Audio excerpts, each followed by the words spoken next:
Let's talk about how to set up data for charting using QI macros and Excel. There's really two kinds of data. There's what's known as time series data, so I'll just type the word time series in here, and categories. And so time series is anything that's like by day, by month, by whatever. So I could type in January here. And then when I click on this, you can see there's a little dot down here. I could actually drag that down, and Excel will put in the months. And then I could just type in my data.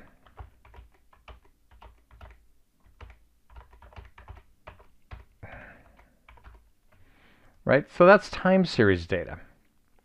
I'm going to move that over just a second.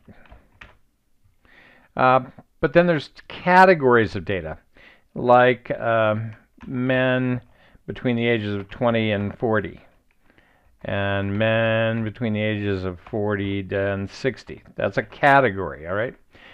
We could also have types of mistakes and errors, like folded, damaged, bent, etc. Or in healthcare, we might have type of patient harm like falls or injuries, etc. Those are categories, all right? And so, you know, we might have a certain number of men that we took care of between those ages, and there was 30 of those, and there was 45 of these. Or we might have had folded flaps, so there might have been 5 of those, and 17 damaged and 3 bent. Or falls, we might have had, you know, 6 this month, and we had 11 injuries of some kind. So this is category data, all right? And this is time series data. Now, if you have time series data, you're most likely going to use a line, run, or control chart. So in QI macros, we could turn that into a line chart by clicking on Excel Charts Line Chart. And here you can see it stole the phrase time series and put it down here. And you can see our little ziggy-zaggy line. But it doesn't really tell us much about how this process is working. The next step in the world was they invented what are called run charts, which is to put a median line in the middle to see how everything works. So you can see this chart looks a lot different from that chart, right? So it's starting to speak to, I believe, how this process is working.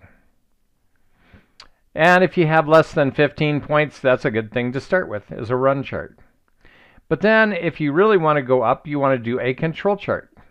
And our control chart wizard will go out and pick the right kind of chart for you and calculate a center line and upper and lower control limits and put that all together for you. And you can see here there's nothing really out of control there. Now the QI macros has, under QI macros help, all kinds of sample data.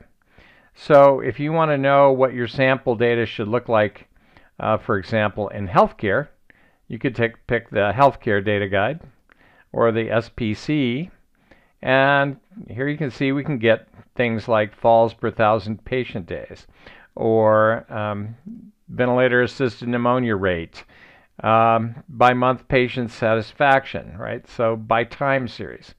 And all you have to do is select that data with your mouse, click on our control chart wizard, and it'll go create that chart for you, which will show some out of control points here. And you can see it looks like they had some problem, and then they may have made some improvements.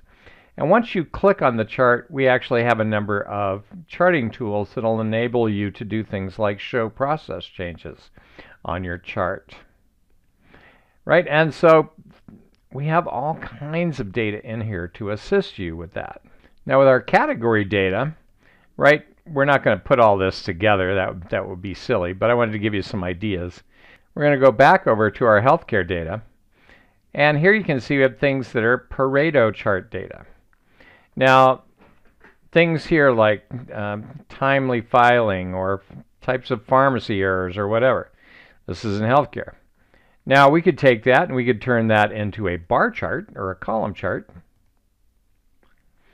And here you can kind of see what's in there, but it's not going to be as helpful as maybe a Pareto chart.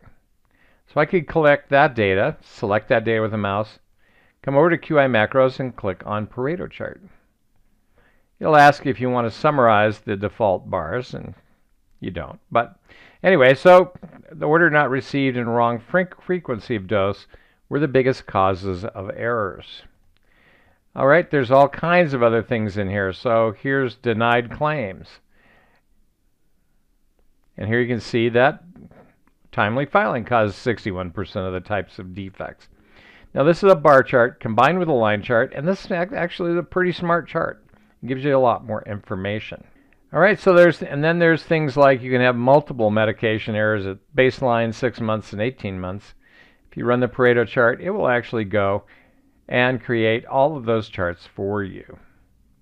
Right, beginning, middle, and end. So that's how you create data for charts. Time series charts or category charts, and predominantly that's going to be the Pareto chart. Now we also have histograms. Let me show you how that works. So here's some automotive industry action group data. This is piston diameters. And you can see we're in upper spec and a lower spec limit here. We could click on histograms, type in our upper spec, our lower spec, and here's a histogram, which has summarized all the spread of the data. So this is how we see variation in a process. So that's the histogram. So that's how we start to create all of these charts, right? We're going to have line series or time series charts. And again, if you orient this in a vertical column, it makes it a lot easier for the computer. If you try and make it horizontal, that's trying to make it easy for humans. No, if you want to chart stuff, put it in a column, all right? And that's the secret to creating data for charts in the QI macros. Are you still using line, bar, and pie charts from the last century? You might want to consider control charts, Pareto charts, and histograms, smart charts for the 21st century.